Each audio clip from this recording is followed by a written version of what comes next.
유대인들의 왕 예수님이란 제목으로 우리 예수님은 누구신가라는 그런 주제로 말씀을 한번 나누고자 합니다. 먼저 오늘 요한복음 19장 19절에서 22절 말씀 같이 읽도록 하겠습니다. 제가 읽겠습니다. 빌라도가 패를 써서 십자가 위에 붙이니 나사렛 예수 유대인의 왕이라 기록되었더라. 예수의 못 박히신 곳이 성에서 가까운 고로 많은 유대인이 이 패를 읽는데 히브리와 로마와 헬라 말로 기록되었더라. 유대인의 대제사장들이 빌라도에게 이르되 유대인의 왕이라 말고 자칭 유대인의 왕이라 쓰라 하니 빌라도가 대답하되 나의 쓸 것을 썼다 하니라. 아멘. 이 이야기는 우리가 너무나 잘 알고 있는 이야기입니다. 사복음서에서 전부 다 예수님께서 십자가에 돌아가실 때 십자가 위에 약간 표현은 사복음서마다 차이가 있지만 유대인의 왕이라는 그 팻말에 그 말이 적혀 있는 것은 사복음서에서 공통적으로 기록하고 있습니다.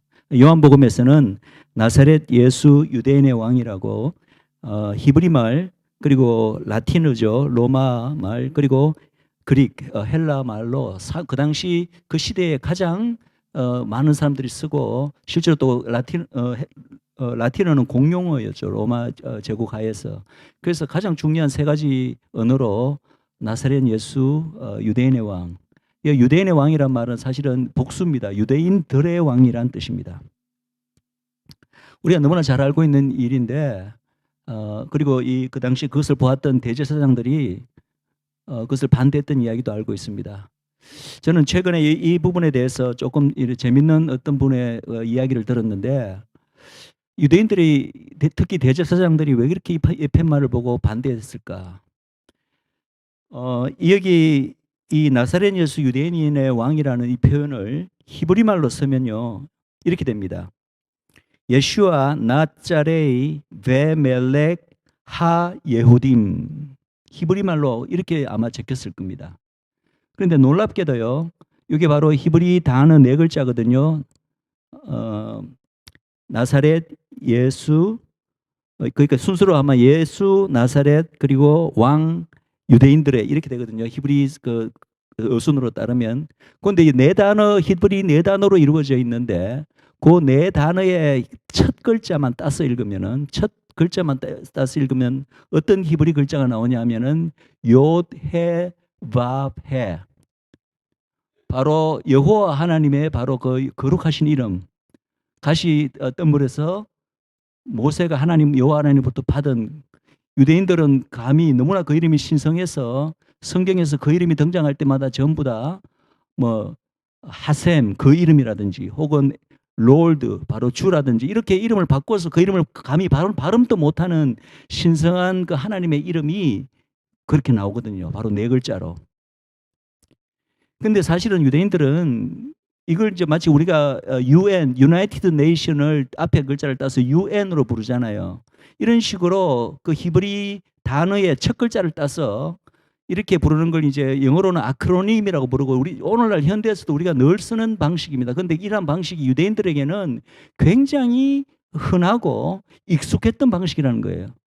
그러니까 그 당시 이 대제사장들이 그 팻말을 딱 봤을 때 본능적으로 그 첫 글자를 딱 따서 읽으니까 욤-해 밥-해가 나왔는 거예요. 그 지금 자기 유대인들의 왕이라 하는 것만 또 신성모독이라 생각해서 지금 예수님을 십자가에 못 박는 판국에 하물며 그들이 너무나 두려워하는 이 하나님의 이 이름 야훼 하나님의 그 네 글자 이름이 바로 첫 글자로 나오니까 이건 도저히 안 되겠다 해서 그래서 그 이름을 바꾸라. 자칭 유대인으로 왕으로 만약에 그걸 고쳤으면요 이게 깨져버리거든요. 깨져서 여호와 하나님의 거룩한 이름이 안 나오게 되거든요. 과연 그 말이 그러니까 지금 뭐 히브리 말로 정확하게 어떤 표현이 적혔는지는 우리가 알 수 없지만은 이 요한복음에 말하는 나사렛 예수 유대인들의 왕이란 그 표현이 그대로 맞다면 그걸 그대로 히브리 말로 표현하면 실제로 그렇게 됩니다. 근데 뭐 어쨌든 그것이 사실은 아니든 관계없이 저는 오늘 나사렛 예수 유대인들의 왕이라는 주제로 말씀을 전하는 데 있어서 우리가 다 이 이야기는 너무나 잘 알고 있기 때문에 예수님께서 유대인의 왕으로 오신 거는 우리가 그냥 알고 있고 머리로 알고 있습니다. 그런데 과연 이거 우리 예수님이 유대인들의 왕으로 오셨다는 그 의미와 그 어떤 그 무게를 우리가 과연 그대로 깨닫고 있는가? 여러분, 우리가 늘 예수님을 이야기할 때 하나님이시고 하나님의 독생자 아들이시고 만왕의 왕이시고 만주의 주이시고 또 교회의 머리시고 우리가 예수님을 표현하는 얼마나 많은 표현들이 있습니까? 근데 우리가 예수님을 떠올릴 때 유대인들의 왕이라는 그 표현을 여러분 잘 떠올리십니까? 이스라엘의 왕이라는 그 표현을 여러분 잘 떠올리십니까? 우리는 이방인이라서 그렇다고요.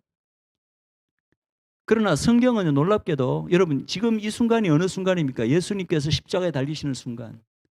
창세 전부터 하나님께서 주님께서 이 땅에 초림으로 오실 거 그리고 나중에 재림으로 오실 것까지 미리 다 예정해 놓으셨습니다. 시간을 초월하신 하나님께서는 그 주님이 이 땅에 오실 것뿐만 아니라 초림이든 재림이든 이 땅에 오셔서 어떤 일을 행하실 것인가도 벌써 창세전에 다 정해진 거예요. 그리고 주님께는 실제로 하나님께서 미리 예정하신 정확한 그때 이 땅에 오셔서 초림의 그 모든 사역들을 다 완수하시고 십자가에서 다 이루었다라고 선포하시고 지금 돌아가시는 그 장면이에요. 그런데 거기에 머리 위에 십자가 위에 예수님의 타이틀이 적혔습니다. 그럼 그 타이틀이 그냥 인간이 예수님을 조롱하기 위해서 혹은 뭐 다른 어떤 인간들이 만들어낸 타이틀이 그 지금 십자가 그 초림 사역을 인류에게 가장 큰 위대한 사역을 마치시고 돌아가시는 그 판국에 그 위에 타이틀에 하나님의 뜻과 관계없이 그냥 인간들이 어떠한 동기로 그냥 만들어낸 타이틀일까요? 저는 그렇게 생각하지 않습니다. 생각해 보십시오. 예수님 위에 타이틀 위에 하나님의 아들, 온 열방의 왕, 우리가 늘 자주 좋아하는 표현이죠. 우리의 왕, 만왕의 왕, 그죠? 만주의 주. 이런 얼마나 많은 타이틀이 있습니까? 예수님에게. 그런 거 대신에 우리가 상전 잘 사용하지 않는 생소한 타이틀인 유대인들의 왕이라는 타이틀이 적혔다는 거예요. 저는 그것이 하나님의 뜻이라고 생각합니다.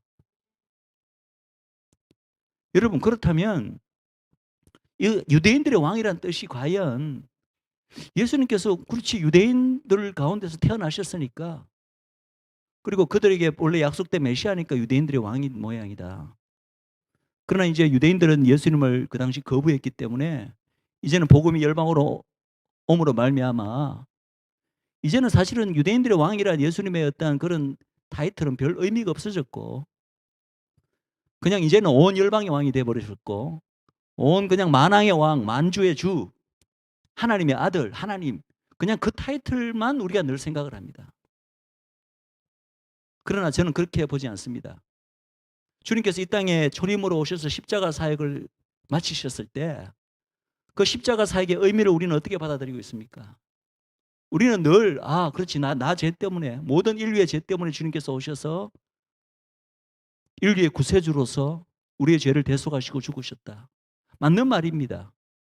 근데 그렇게만 생각하니까 이 유대인들의 왕이란 이 타이틀이 별로 마음에 안 와닿는 거예요. 근데 여러분 성경을 보면 여기 지금 이 요한복음 특별히 요한복음은 18장부터 19장까지 예수님 이제 십자가에 돌아가시는 상황인데요. 계속해서 등장하는 표현이 어떤 표현인지 아십니까? 유대인들의 왕이 계속 등장합니다. 그리고 예수님께서는 그 빌라도 앞에서나 누구에게도 어떤 그 고소를 당하셨을 때도 아무 말도 안 하시고 묵묵하게 자기를 그 거짓 고소하는 데에 대해서 이야기를 안 하셨는데 빌라도가 너가 왕이냐라고 딱 물었을 때 너가 유대인들의 왕이냐고 물었을 때 그 말에 대해서는 예수님께서도 맞다 내가 왕이다라고 유대인들의 왕이라고 응답을 하셨습니다.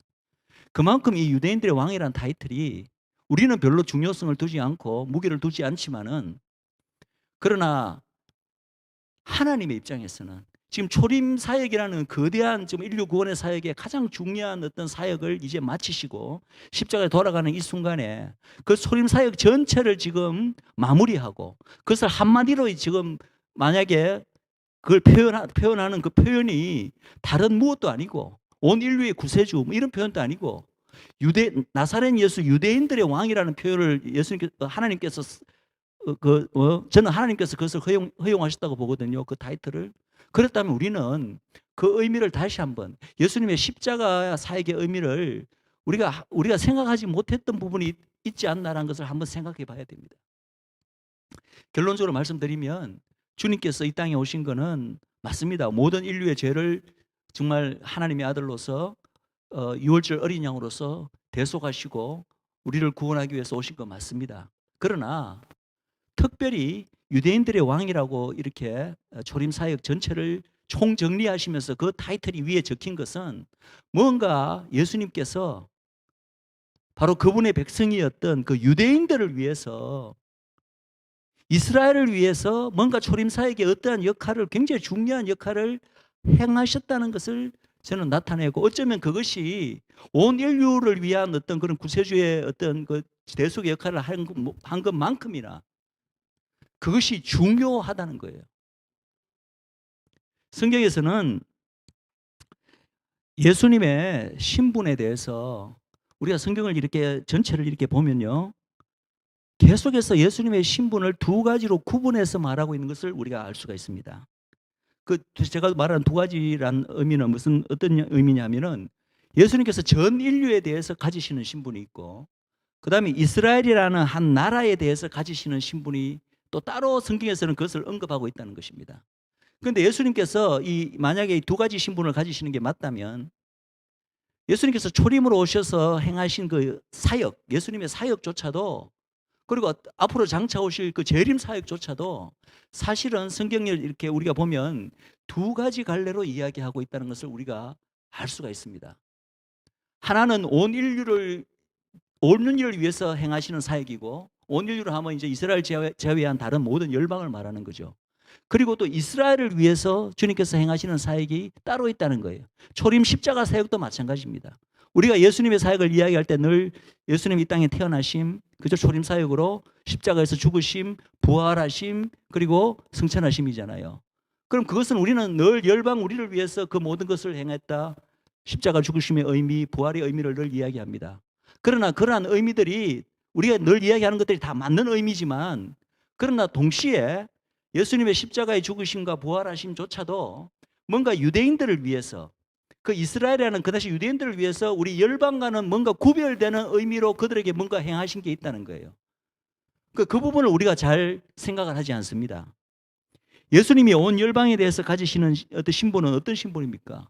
우리가 다 너무나 잘 아는 신분이고 우리가 늘 찬양하는 신분이고 우리가 늘 기도하는 신분입니다. 그것은 온 인류의 창조주시고 온 인류의 구세주시고 만유의 주시고 하나님의 아들이시고 그분 자체가 하나님이시고 만주의 주시고 만왕의 왕이시고 그리고 둘째 아담이시고 그리고 우리 교회의 머리시고 그죠? 맞죠? 다 맞습니다. 그런데 성경을 보면요. 특별히 예수님이 이제 아기 예수로 처음에 태어나실 때 복음서 처음에 한 1장, 2장 몇 장은 전부 다 예수님의 탄생에 관한 부분이잖아요. 그때 예수님을 아기 예수로 태어나셨을 때 이제 그들 그 이스라엘 안에 예언자들, 선지자들 혹은 뭐 그들이 예수님에 대해서 이야기하는 걸 보면요. 어떤 타이틀들이 나오는지 아십니까? 우리가 잘 평소에 이야기하지 않는 그런 타이틀들이 나옵니다. 이스라엘의 구속자가 태어나셨다. 이스라엘의 왕이 태어나셨다. 유대인들의 왕이랑 같은 의미라고 보면 됩니다. 이스라엘의 목자시다. 그분은 이스라엘의 위로시다. 이스라엘의 영광이시다. 이스라엘의 소망이시다. 이스라엘의 반석이시다. 야곱의 집에 왕이 오셨다. 유대인들의 왕이시다. 우리가 지금 찬양할 때 기도할 때 예수님을 가리켜 유대인들의 왕이시여 이스라엘의 소망이시여 이스라엘의 반석이시여 이렇게 잘 기도합니까? 우리 찬양 가사 가운데 그런 가사가 잘 있습니까?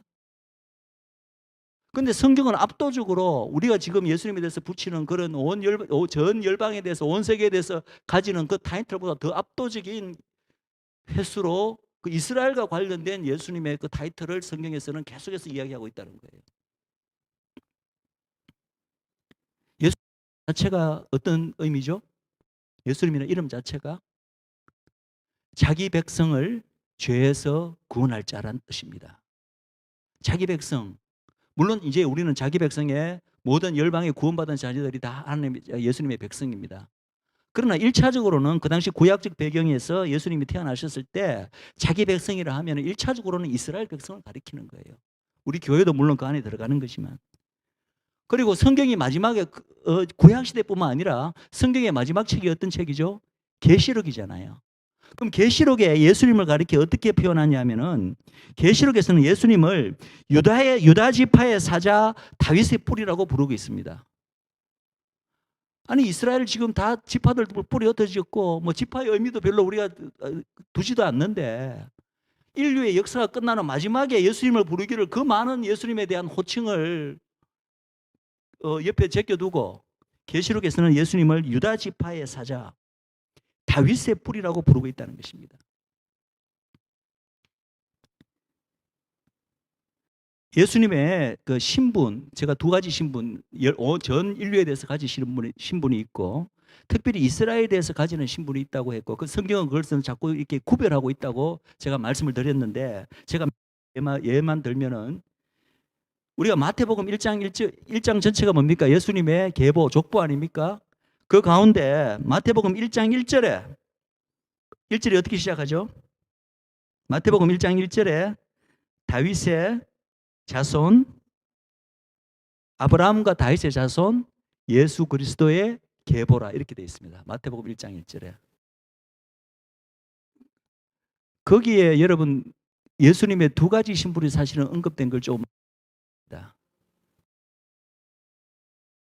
아브라함의 자손, 아브라함과 다윗의 자손, 예수 그리스도란 말은 아브라함의 자손이고 다윗의 자손이라는 얘기예요.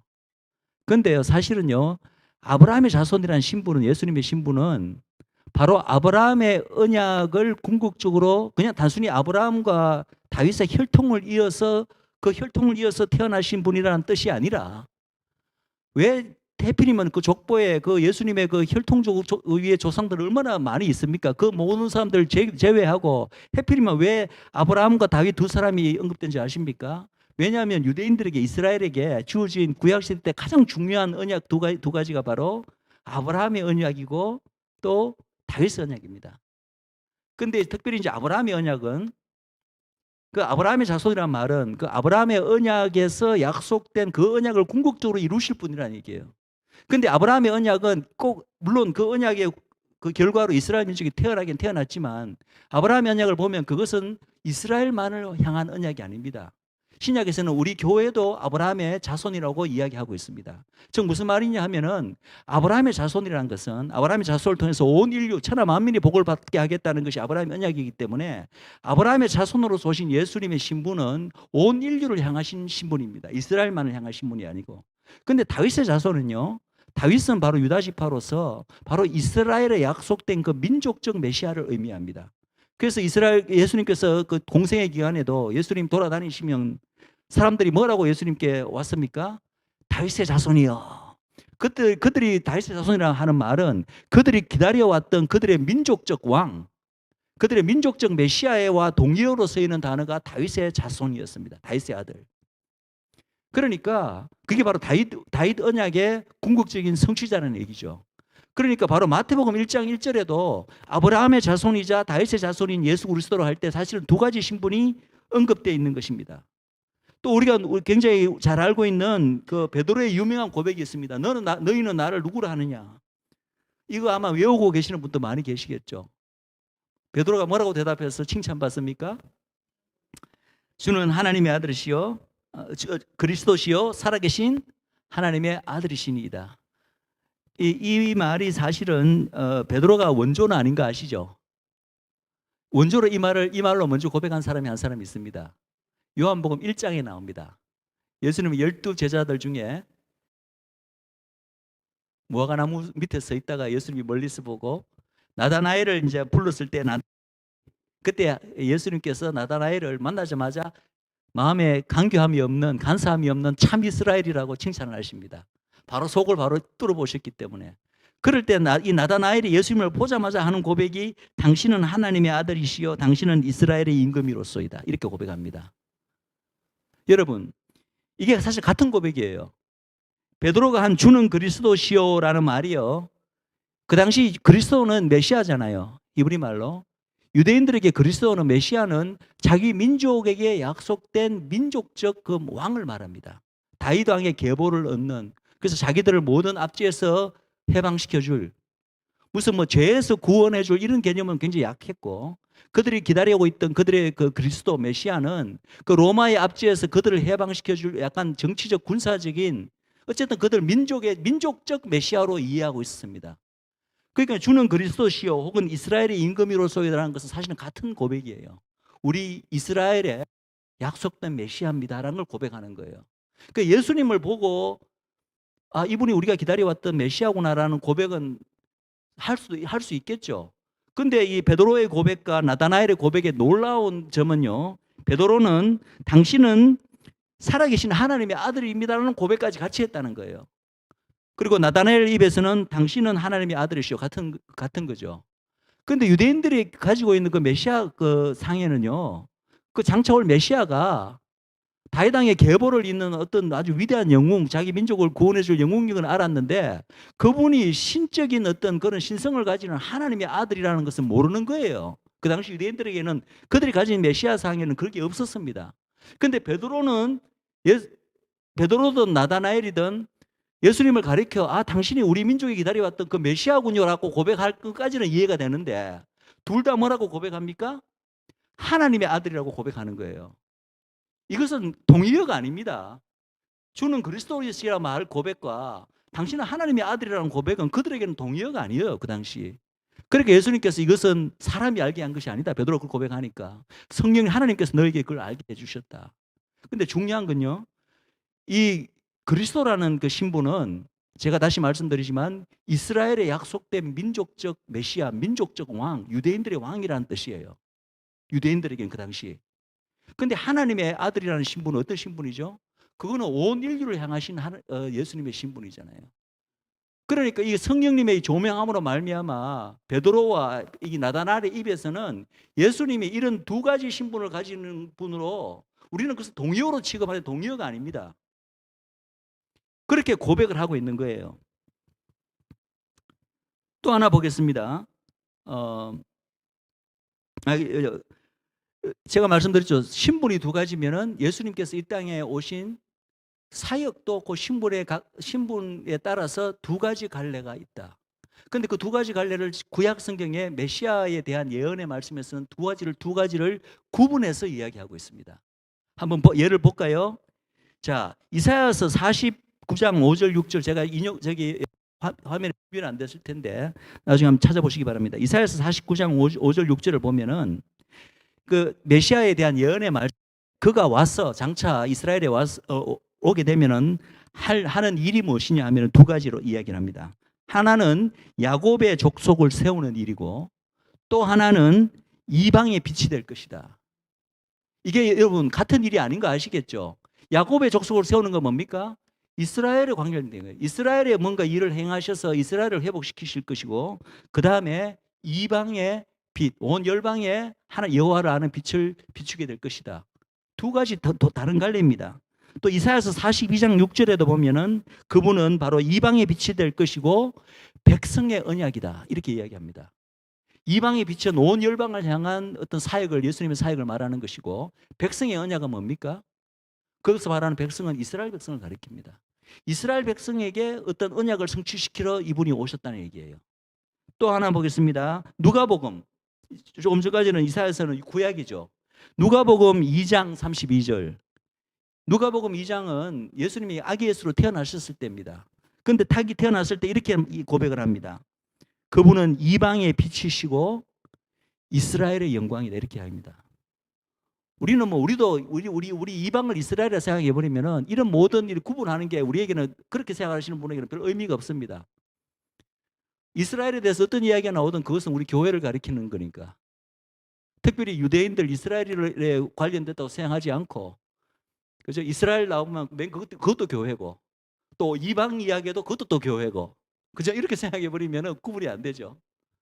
그래 이제 우리는 아마 이 브레 TV를 보시는 분은 이스라엘은 이스라엘인 거 이제 기본적으로 다 알고 인정하고 아마 그러신 분이라고 믿는데, 어쨌든 성경은 분명히 예수님의 이 초림으로 오셔서 하실 사역을 바로 이스라엘에 대해서 어떤 일을 하기 위해서 것과 유대인의 왕으로서, 그리고 온 열방에 또 하나님의 아들로서 온 열방 전 인류를 위해서 이방의 빛이 되는 어떤 사역으로 두 가지로 구분하고 있다는 거예요. 자, 그렇다면 제가 아까 이런 말씀을 드렸죠. 우리가 알고 있는 예수님께서 이 땅에 오셔서 초림으로 오셔서 행하신 가장 중요한 사역이 십자가 사역인데, 십자가의 죽으심과 부활하심인데, 그것이 우리가 늘 이야기하고 알고 있는 그러한 의미 이외에도 뭔가 유대인의 왕으로서 유대인들을 위해서 이스라엘을 위해서 뭔가 행한 부분이 있을 것이다.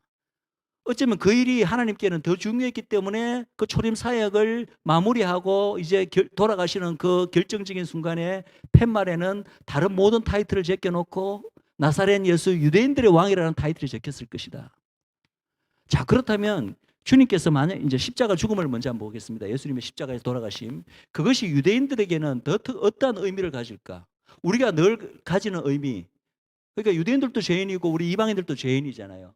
그러니까 우리가 아담의 후예로서 죄를 가지기 때문에 그런 의미에서 죄 사함을 위해서 예수님께서 모든 인류의 죄를 위해서 돌아가신 그 의미는 이방이건 유대인들은 똑같이 적용됩니다. 그런데 그거 말고 유대인들에게 예수님의 십자가 죽음이 또 다른 우리 이방인들에게는 적용되지 않는 어떤 특별한 혹시 의미를 가지고 있을까? 그것을 우리가 볼 수 있는 부분이 있습니다. 그게 어떤 부분이냐면은 바로 히브리서에 보면은 예수님을 가리켜 특별한 용어를 사용합니다. 히브리서 8장 6절을 읽겠습니다. 한번 그 말씀을 띄워주시기 바랍니다. 8장 6절 같이 읽겠습니다.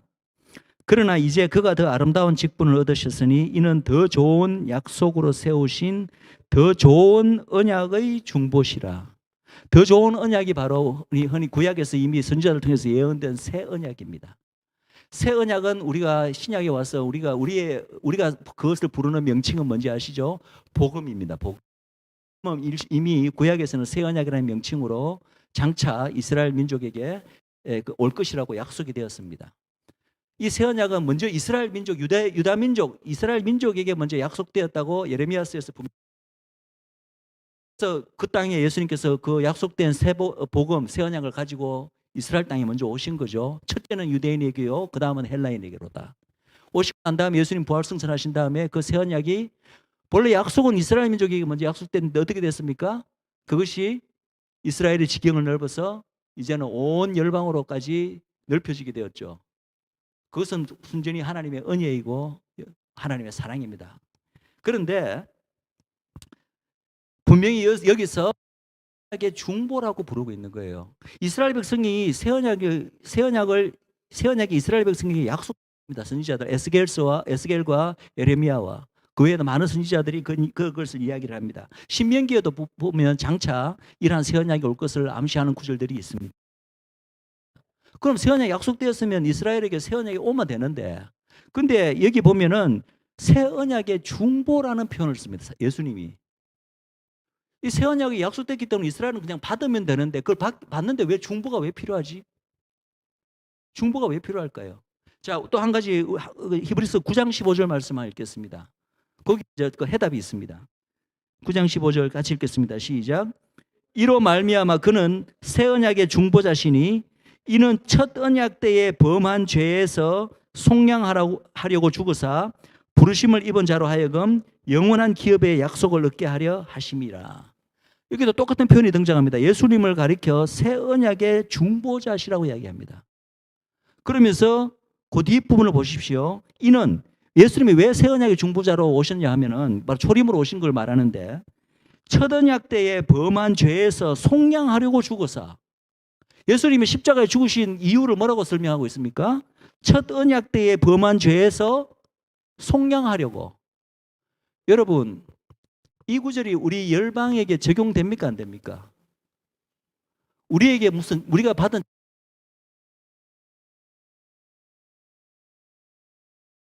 속량하려고.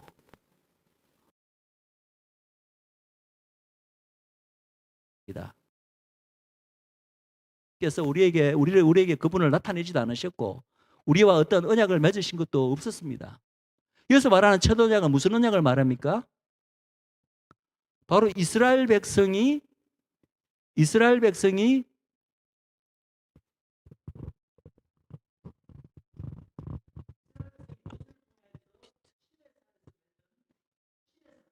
새 언약을 말합니다. 그것이 첫 언약입니다.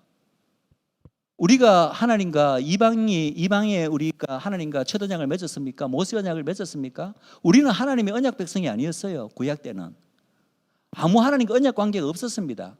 그러다가 새 언약이 예수 그리스도로 새 언약이 오므로 말미암아 우리는 그냥 은혜로 그 새 언약에 참여하게 된 거죠. 우리는 새 언약을 받지도 않았고 더더구나 그 새 언약을 깨뜨린 적도 없습니다. 범한 적도 없습니다. 여기서 첫 언약을 범한 죄에서 속량한다는 말은 바로 이스라엘이 바로 첫 언약을 범한 거예요. 이스라엘이 범한 그 첫 언약을 그 죄에서 그 죄를 속하려고 예수님께서 십자가에서 죽으셨다는 거예요. 자, 예레미야서 31장 우리 31절 32절만 읽겠습니다. 예레미야서 31장 31절 3 여호와의 말씀이니라 보라 날이 이르리니 이게 이제 새 언약에 대한 예언의 말씀입니다. 예레미야 선지자를 통해서 내가 이스라엘 집과 유다 집에 새 언약을 맺으리라. 장차 복음이 올 거라는 거죠. 32절 이 새 언약은 내가 그들의 조상들의 손을 잡고 애굽 땅에서 인도하여 내던 날에 맺은 것과 같지 아니할 것은 그들의 조상들의 손을 잡고 애굽 땅에서 인도하여 내던 날에 맺은 것이 뭡니까? 그게 첫 언약, 모세 언약, 신의 산 언약입니다. 그런데 이 새 언약은 그 첫 언약과 다르다는 거예요. 왜냐하면 내가 그들의 남편이 되었어도 모세 언약을 통해서 내가 신의 산에서 하나님과 이스라엘 민족이 결혼식을 올렸습니다. 그죠? 그래서 이스라엘 백성이 신부가 된 거죠. 언약의 신부가 되었습니다. 구약시대 때. 그죠? 그래서 하나님은 이스라엘의 남편이었는데 그들이 내 언약을 깨뜨렸습니다. 즉 그 첫 언약, 모세 언약, 신의 산 언약을 이스라엘 백성이 깨뜨렸다라고 이 예레미야 31장은 선언하고 있습니다. 히브리서에서 첫 언약을 범했다고 선언하고 있습니다. 이것은 우리 열방에게는 해당되지 않는 구절입니다. 그런데 히브리서에서는 어떻게 얘기합니까? 예수님께서 죽으신 이유가 바로 그 첫 언약에 범한 죄를 속하려고 죽으셨다라고 이야기합니다. 이것은 이스라엘에게만 적용되는 이유예요. 이 이유는 무슨 말인지 아시겠죠? 그래서 왜 그러면은 예수님을 가리켜 새 언약의 중보라 하는지 이제는 그 표현이 이제 이해가 됩니다. 왜냐하면은 금방 우리 읽었던 말씀처럼 이스라엘에게는 그들이 깨뜨린 첫 언약을 어떤 의미에서는 대체할 새 언약이 약속되었습니다. 그죠? 약속되었죠. 그럼 새 언약을 하나님께서 근데 이스라엘은 그 새 언약을 그냥은 받을 수 없습니다. 왜 그런지 아시죠? 언약이라는 것은 그것을 깨뜨리게 되면요 굉장히 그것은 막중합니다. 모든 언약은 깨어질 수는 없는 것이고 만약에 깨어지게 된다면 그 언약을 깨뜨린 쪽은 피의 대가를 치러야 됩니다. 한마디로 언약을 파기한 대가는 뭐죠? 죽음입니다. 이스라엘 백성은 죽어야 되는 거예요. 첫 언약을 어겼기 때문에. 그런데 이스라엘 백성이 죽으면 하나님의 이 구속사에 큰 문제가 생깁니다. 그래서 하나님께서는 이스라엘을 사랑하시고 결국은 새 언약을 통해서 이스라엘을 구원하기를 원하십니다. 그러나 이스라엘은 첫 언약을 깨었기 때문에 그 죄가 있기 때문에 비록 새 언약이 약속되었지만 그냥은 너희들 첫 언약을 범한 죄를 내가 눈 감아 주겠다. 그냥은 새 언약을 못 주시는 거예요. 그래서 이스라엘 민족에게 그래서 하나님께서 행하신 것이 뭐냐 하면은 그들의 민족의 왕을 그 민족에게 보내십니다. 왕은 그 민족 전체를 대표합니다. 하나님 앞에서. 그래서 그 민족이 첫 언약을 범한 그 죄가를 하나님 앞에서 치러야 될 것을 누가 대신 치렀다고요?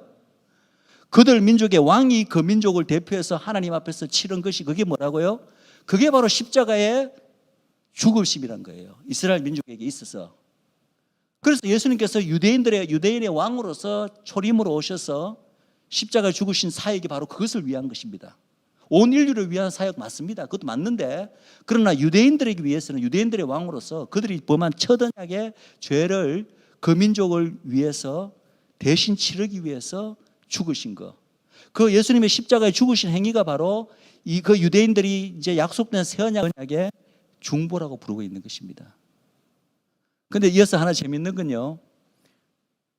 예수님은 죄가 없으신 분이고, 죄가 없으신 분이잖아요. 그죠? 죄가 없으신 분이 바로 그분의 민족이신 이스라엘 민족이 범한 죄를 대신해서 왕으로서 대신해서 대표해서 그 죄값을 대신 치르신 게 십자가의 죽음인데, 자, 그렇다면 우리는 이제 그러니까 그 민족을 대표해서 왕으로서 죽으신 걸 십자가 사건으로 볼 수 있는 반면에, 또 어떻게 보면요, 참 재밌는 것이 이렇습니다.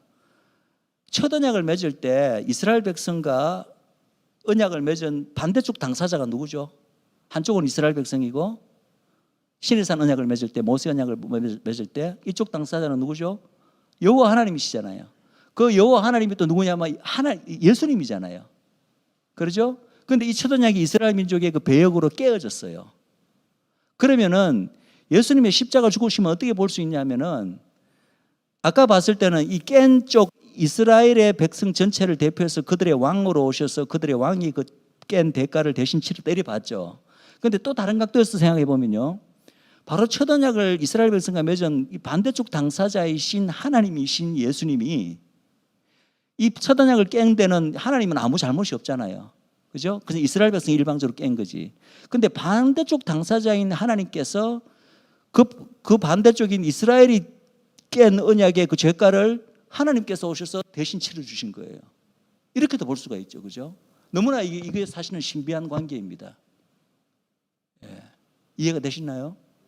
그래서 예수님께서는 이 땅에 오셔서 바로 십자가의 죽으심으로 이스라엘 백성에게 약속된 새 언약을 그 민족이 받게 하게끔 하기 위해서, 바로 법적인 어떠한 근거를 마련하기 위해서. 왜냐하면 하나님께서는 하나님의 법을 지키셔야 되잖아.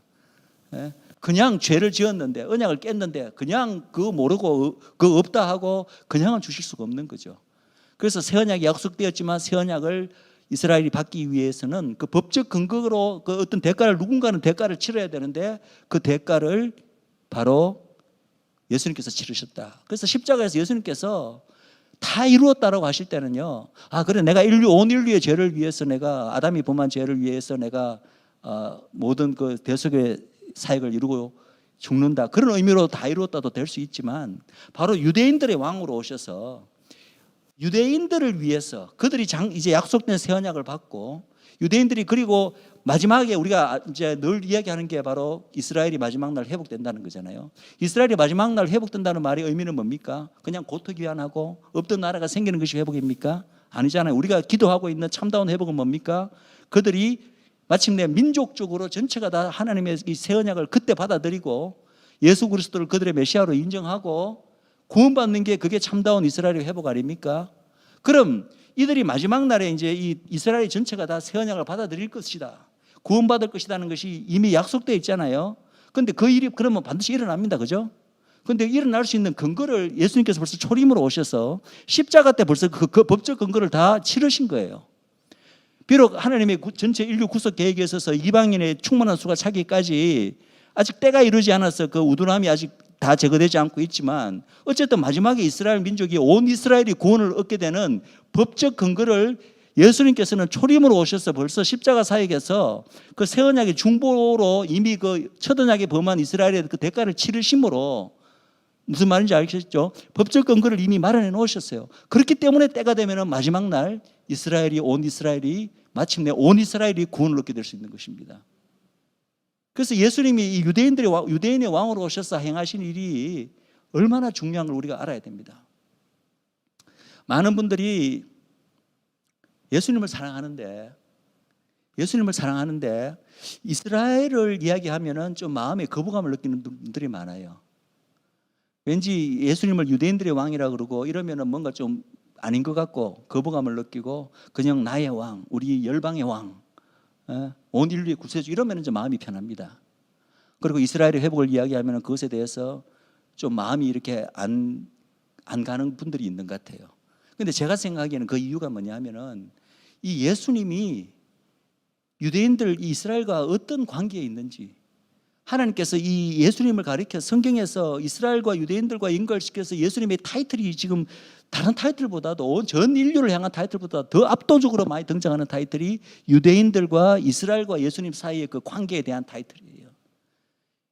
유대인들과 이스라엘에 대해서 예수님께서 이러한 분이었고 이렇게까지 주님께서 이들을 사랑할 뿐만 아니라 초림으로 오셔서 십자가에서 죽으신 그조차도 단순히 온 인류를 위한다는 그런 차원도 있겠지만 유대인들의 왕으로서 바로 그 민족이 하나님의 언약 백성으로서 첫 언약을 맺은 것을 어긴 것을 그 죄값을 그 민족을 위해서 대신 치르고 장차 그 민족에게 약속된 새 언약이 임하도록 하기 위해서 중보 역할을 하기 위해서 이 땅에 오셨다. 그 정도로 이 민족에게 예수님은 이 민족을 그렇게 사랑하시고 우리가 알고 있는 그 모든 그 초림 사역이 이 민족을 위한 부분이 있었다. 제가 지금 시간이 없어서 예수님의 십자가 죽음만 이야기했습니다. 그런데 우리가 알고 보면 이제 이건 나중에 제가 성경 공부할 때 좀 자세하게 말씀드리고 싶은데 예수님의 부활조차도요. 우리가 알고 있는 그 모든 부활의 의미 외에 그것이 잘못됐다는 말이 아니라 그거 다 맞는데 그거 외에 유대인들의 왕으로서 이스라엘에게 대해서 특별히 예수님의 부활이 가지는 의미가 있습니다. 그 일을 예수님은 부활하심으로써 또 이루셨습니다. 성취하셨습니다. 그래서 다 이루었다고 말씀하셨죠. 그래서 제가 오늘 이러한 말씀을 전한 이유는 우리가 이 예수님이 유대인들의 왕으로서 그분의 민족이신 이스라엘 유대인들에 대한 이분의 어떠한 그 관계, 이분의 신분, 이분이 그들을 위해서 행하신 사역, 초림 사역뿐만 아니라 사실은 재림으로 오셨어도요. 온 인류를 위한 구세주로 다시 오시지만 그러나 재림으로 오셨어도 이스라엘 민족을 위해서 하나님 주님께서 특별히 행하실 일이 있습니다. 유대인들의 왕이라는 타이틀은 초림으로 끝난 타이틀이 아니에요. 지금 또 예수님께서는 온 인류의 왕이시자 또 유대인들의 왕이십니다. 그걸 어느 정도 여러분들이 구분하실 수 있어야 돼요. 재림으로 오셨어도 여전히 재림 사역 가운데서도 뭔가 이스라엘을 위해서 유대인들을 위해서 예수님께서 특별히 행하시는 사역이 있어요. 그건 이스라엘 민족의 전체적인 회복과 관련이 있습니다. 죄사함과 관련이 있습니다. 그것을 우리가 안다면 이해한다면 주님이 이렇게까지 사랑하는 우리 이스라엘을 우리가 어떻게 안 품을 수가 있겠습니까? 내가 이스라엘에 별로 관심이 없었고 이스라엘 이야기하면 내 마음에 안 와닿는데 그래도 나는 주님을 사랑해. 예수님을 사랑해. 그렇다면 주님께서 이 이스라엘을 위해서 유대인들을 위해서 이렇게까지 행하셨는데 내가 유대인에 대해서 처음에 마음은 안 가지만 그러나 나는 예수님을 사랑하기 때문에 그렇다면 예수님 이렇게까지 사랑하는 유대인들이라면 유대인들에 대해서 혹은 이스라엘에 대해서 우리가 새롭게 좀 마음이 생기지 않을까요? 새롭게 생각되지 않을까요? 그런 취지에서 그런 목적에서 오늘 이 말씀을 제가 여러분과 나눴습니다. 그래서 여러분들 정말 주님의 이러한 부분을 다시 한번 깊게 생각하시고 유대인들의 왕 여러분들 기도하실 때도 늘 나의 하나님 나의 주시여 만왕의 왕 이런 그것만 외치지 마시고 한번 이렇게 한번 기도해 보세요. 유대인들의 왕이시여 유대인들의 소망이시고 반석이시여 이스라엘의 왕이시여 오시옵소서. 오셔서 온 인류를 구원하시고 주의 백성 이스라엘을 구원하시고 창세전부터 예정했던 그 모든 일들을 속히 이루어 주시옵소서. 이렇게 아마 여러분들이 기도하시면 이스라엘에 대한 하나님의 그 마음이 여러분들에게도 그대로 부어지실 줄 믿습니다. 네, 말씀을 맺겠습니다.